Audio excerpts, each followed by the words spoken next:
저희는 정말로 뛰어난 패널과 함께 이 자리에 있습니다. 그리고 먼저 말씀드리고 싶은 것은 우리 중 많은 사람들이 10월 7일 이전에는 전혀 다른 삶을 살고 있었다는 점입니다. 그리고 기록으로 남기고 싶은 것은 10월 7일 이전의 제 삶은 중동 지역에서 책임 있는 인공지능을 위한 지역 협회를 만들기 위해 노력하고 있었다는 점입니다. 그것이 제가 참여했던 일 중 하나였습니다. 그리고 10월 7일 이후로 우리의 삶과 시간 보내는 방식이 완전히 달라졌습니다. 하지만 저는 오늘날 우리가 반드시 논의해야 할 가장 중요한 주제 중 하나, 즉 바로 우리의 미래인 주제에 대해 세 분의 전문가와 함께 이야기하려고 이 자리에 있습니다. 저는 거시적 관점에서 시작해 미시적으로 접근하고 싶습니다. 프라베시 씨, 먼저 말씀해 주세요. 시간을 지켜야 하니까 몇 분 안에 말씀해 주세요. AI 개발 측면에서 가까운 미래에 대해 보시는 기회와 도전 과제에 대해 말씀해 주세요. 우리는 AI가 좋은 일도 할 수 있고 나쁜 일도 할 수 있다는 것을 알고 있습니다. 어떻게 보고 계신지 간단히 말씀해 주세요. 감사합니다, 플로르. 여러분 안녕하세요. 이런 기회를 주신 JNSTV에 감사드립니다. 저는 크로스리버의 최고 AI 책임자인 프라베시 라잘입니다. 솔직히 지금 같은 때에 제 위치에 있다는 게 참 놀랍습니다. 우리가 AI를 통해 목격하고 있는 것은 기술로 인해 가능해진 인류 역사상 가장 빠른 역량 도약의 순간입니다. 오늘날 지난 24개월간의 AI 발전은 아마도 초기 인터넷에서 스마트폰으로 넘어가는 격차와 맞먹을 것입니다. 제가 눈을 감고 24개월 전을 떠올려 보면 제 생각이 맞는 것 같습니다. AI는 부와 역량을 동시에 창출하고 집중시키는 최초의 기술이며 그 속도는 인간의 인지가 따라가기 힘들 정도로 매우 빠릅니다. 저도 그렇게 생각하며 현재 우리가 보는 현상이 그런 것 같습니다. 그래서 진짜 긴장은 AI 대 인간이 아니라는 겁니다. 결국에는 속도와 비용 구조의 축소, 대책임성의 문제로 귀결되는 것 같습니다. 저는 우리가 앞으로 그런 모습을 보게 될 거라고 생각합니다. 그리고 그것이 앞으로 몇 년을 정의하게 될 것입니다. 그리고 그 격차를 해소하는 것이 우리 세대의 가장 큰 도전이 될 것입니다. 오늘 우리가 이 이야기를 나누고 있어서 정말 기쁩니다. 나본 박사님, 당신은 AI 분야의 과학자이자 모빌 아이의 창립 엔지니어 중 한 명이고 또한 랍비이기도 하시죠? 그러니까 아시다시피 제가 10월 7일 이전에 했던 일은 모두 안전장치에 관한 것이었어요. 우리의 지혜, 토라의 지혜 또는 아브라함 계통의 가치를 사용해서 미래를 우리가 이 미지의 AI 미래로 나아가는 방식을 형성하는 것이었죠. 그러면 랍비이자 과학자로서의 지혜를 어떻게 융합해서 미래를 바라보고 그 안전장치들이 우리의 고대 지혜에서 어떻게 가져오는지에 대해 조금 이야기해 주세요. 맞아요. 저는 유대인들이 세상에 기여할 무언가가 있다고 믿고 그게 바로 우리의 전통, 우리의 윤리적 전통이라고 생각합니다. 지구상에 매일 살아있는 전통과 윤리를 실천하며 책이나 전통적인 공간을 들고 다니는 민족은 사실상 없습니다. 아리스토텔레스가 니코마코스 윤리학을 썼죠. 그걸 의문을 갖고 적용해 보는 사람이 몇이나 될까요? 3,000년 동안 유대인들은 온갖 어려운 딜레마에 윤리적 사고를 적용하고 또 적용해 왔습니다. 제 임무는 기본적으로 이 전통을 받아들여 오늘날 우리가 인공지능과 마주하고 있는 윤리적 딜레마에 적용하는 것입니다. 그럼 예를 하나 들어주세요. 좋은 예로 여러분은 챗 GPT에게 부탁해요. 감사합니다. 라고 하시나요? 저는 그래요. 바보 같나요? 아니면 영국인이라 그런 건가요? 양쪽 모두 주장할 점이 있습니다. 우리는 미덕을 지키고 싶어 여전히 제발 감사합니다라고 말하고 싶어 합니다. 그래서 사람처럼 보이는 존재들에게도 그렇게 말해야 한다는 거죠. 반면에 많은 사람들이 그렇듯이 우리가 AI와 관계를 맺기 시작하면 이제 인간과의 관계를 유지하는 능력을 잃게 됩니다. 왜냐하면 AI는 우리에게 쉽게 관계를 맺을 수 있도록 설계되어 있기 때문이죠. 그래서 우리는 일종의 균형을 찾아야 합니다. 저는 이 부분에 대해 글을 쓴 적이 있습니다. 저는 유대 사상 내에서 다양한 패러다임을 사용해 왔습니다. 골렘뿐만 아니라 람밤의 할라코트도 포함해서요. 유대 사상을 통해 이러한 어려운 질문들에 실제로 답을 제시할 수 있는 방법은 정말 많습니다. 제가 제발이나 고마워라고 말하는 건 AI가 세상을 지배할 때 좋은 사람이었다는 걸 기억받고 싶어서입니다. 맞아요, 맞아요. 엘리 데이빗 박사님, 당신은 성공한 AI 기업가이시죠? 그리고 훌륭한 소셜 미디어 인플루언서이기도 하세요. 당신은 그곳에서 열심히 싸우고 계십니다. 저는 이스라엘에 대해 더 자세히 묻고 싶어요. 우리는 도전과 기회가 있다는 것을 알고 있어요. 여기서 한 랍비가 가이드라인에 대해 이야기하고 있습니다. 하지만 인공지능 미래에서 이스라엘의 위치에 관해서라면 우리는 어디에 서 있다고 생각하세요? 현재로서의 최고의 대형 언어 모델 LLUM을 구축하는데 두 나라가 주도하고 있습니다. 여러분 모두가 휴대폰에서 사용하고 있을 것이고 모든 기업과 정부도 그것을 기반으로 할 것입니다. 그 두 나라는 미국과 중국입니다. 두 나라는 거의 대등한 수준입니다. 미국이 아주 약간 앞서고 있습니다. 제가 보기에는 이스라엘이 미국 진영에서 선도적인 국가입니다. 우리는 서구 문명이 다른 나라들보다 AI 분야에서 더 앞서도록 해야 합니다. 그리고 이전 발언과 관련된 일화가 하나 있습니다. 저는 이스라엘과 국제적으로 몇몇 규제기관의 비공식 자문 역할을 했었습니다. 그리고 제 생각에는 AI는 이론적으로는 규제되어야 하지만 지금 당장은 규제해서는 안 된다고 봅니다.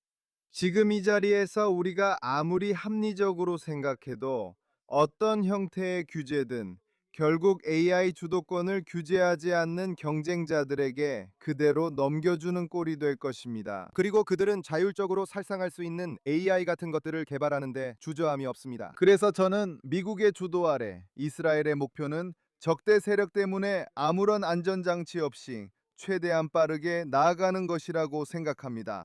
그리고 먼저 우리가 AI를 만드는 것과 사용하는 데 있어서 지배적인 위치를 차지하는 것을 확실히 하자는 거죠. 그렇다면 이스라엘의 강점은 무엇일까요?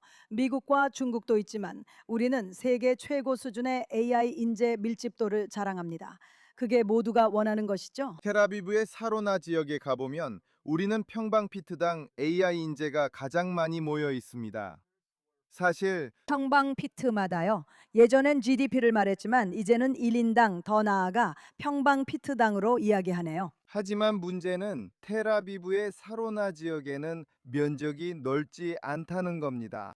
우리는 높은 밀집도를 가지고 있고 물론 그건 훌륭한 일이죠. 하지만 우리는 충분한 인재가 없습니다. 어느 나라도 충분한 인재를 가지고 있지 않아요. 모두가 인재를 두고 경쟁하고 있습니다. 그리고 제가 정책 입안자들에게 가장 중요하게 전달하려는 메시지는 아니요. 우리가 사이버 국가가 되었듯이 그냥 AI 국가가 되지는 않을 거라는 겁니다. 우리는 인재를 위해 싸워야 합니다. 그리고 인재를 위해 싸운다는 것은 세금 낭비나 정부 지출을 의미하지 않습니다. 정부 지출은 거의 항상 좋지 않습니다. 감세, 그리고 인재들이 이스라엘로 돌아오도록 유인하는 것이 중요합니다.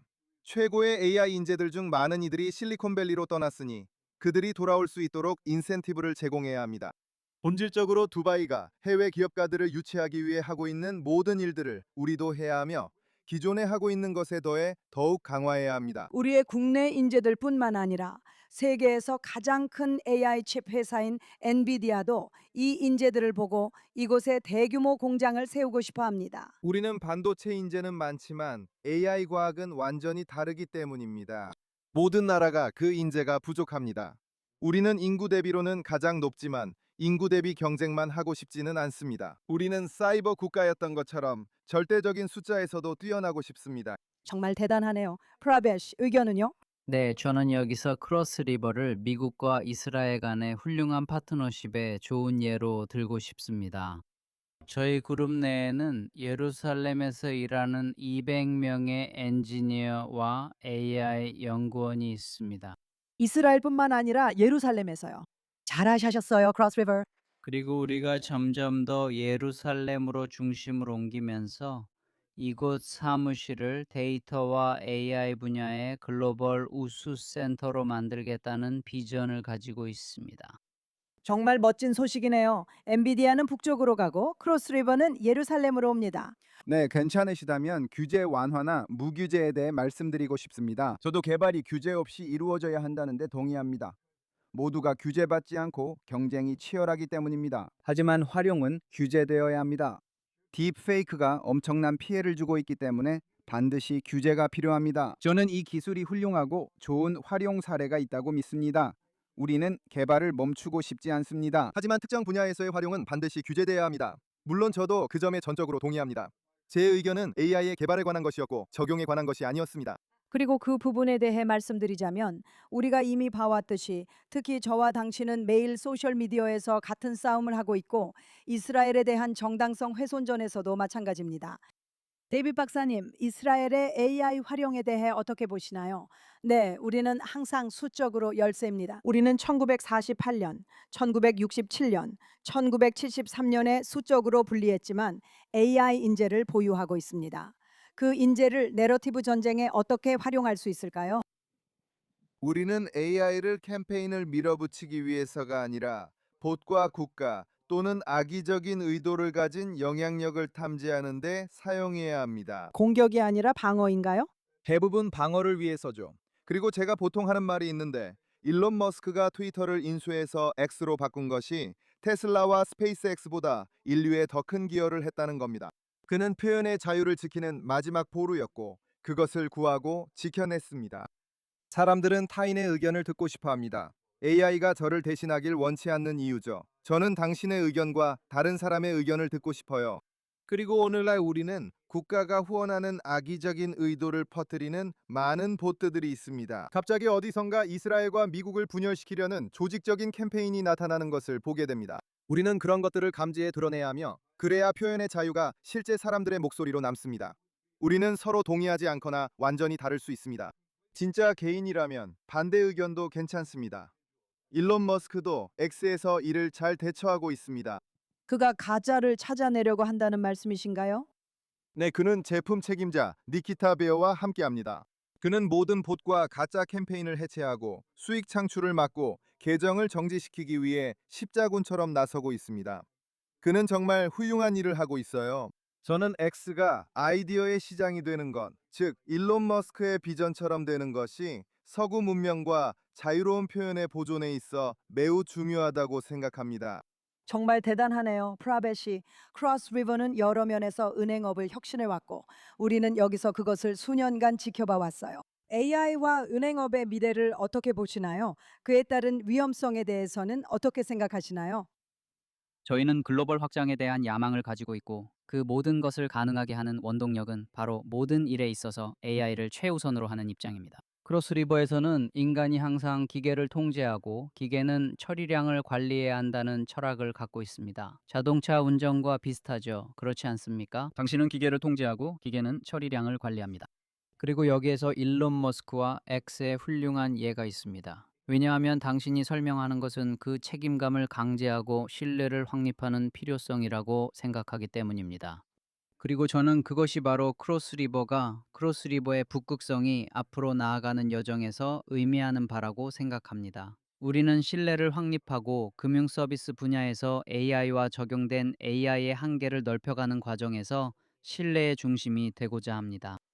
저는 모든 것이 신뢰에 달려 있다고 생각합니다. 그리고 그 점에 대해 우리가 어떻게 신뢰를 쌓아가고 앞으로 나아갈 수 있을지에 대한 당신의 지혜로 마무리 생각을 들려주실 수 있을까요? 네, 그러니까 저는 반유대주의와 반유대주의에 맞서 싸우는 봇들에 대한 논의에 대해 더 이야기하고 싶었습니다. 그리고 이곳에서 적어도 마지막 두 연사분의 이야기에서 반유대주의가 하나의 주제로 다뤄졌습니다. 저는 미스 이스라엘이 긍정적 이미지를 홍보해야 한다는 말씀에 동의합니다. 반유대주의에 맞서는 가장 좋은 방법은 세미티즘입니다. 우리는 증오하는 사람들을 설득할 수 없을 것입니다. 그들은 이미 자기들만의 이야기를 선택했고 그 길을 갈 것입니다. 우리는 민족들에게 빛이 되는 존재입니다. 그것은 우리가 빛을 가져온다는 뜻입니다. 우리는 어둠에 다른 방식으로 맞서지 않습니다. 긍정적으로 더 유대인답게 살아야 합니다. 그리고 우리는 그것을 어떻게 실천할 수 있을까요? 전적으로 동의합니다. 그렇다면 AI의 도움으로 우리는 그것을 어떻게 실천할 수 있을까요? 쉬운 질문이네요. 그건 어려운 질문이네요. 각자 다르죠. 우리가 해야 할 일은 제가 모두에게 말했듯이 기계를 대체물이 아니라 보조 도구로 사용하는 것입니다. 더 많이 배울 수 있고, 더 많이 이해할 수 있고, 정보와 지식, 성장에 더 많이 다가갈 수 있습니다. 하지만 기계를 도구로 사용해야지 자신의 사고를 기계에 맡기면 안 됩니다. 자, 이것으로 저희 패널을 마치겠습니다. 데이빗 박사님, 라잘 박사님, 그리고 나본 박사님 정말 감사합니다.